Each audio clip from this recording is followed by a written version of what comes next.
হঠাৎ করে আমার ছোট মেয়ের বিয়ে হয়ে গেছে, তাই আমার বাড়িতে নতুন জামাই আসবে বলে সব খাবারের আয়োজন রেডি করেছি। আর এসব খাবার পরিবেশন করলাম আমার মেয়ের জামাইয়ের জন্য। এটা হচ্ছে বিয়ে হওয়ার পরে একদিন পর চলে আসে আবার বাবার বাড়ি। এই সর্বপ্রথম আমি আমার দেশের বাড়িতে ছোট মেয়ের বিয়ে দিলাম। বড় মেয়ের বেলা আমি বাসায় ছিলাম না। আর খাবারের আয়োজনগুলো কেমন হয়েছে অবশ্যই আপনারা আমাকে বলবেন। আর আমার মেয়ের জন্য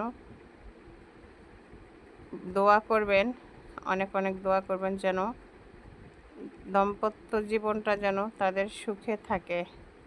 আপনাদের কাছে এটাই আমার চাওয়া।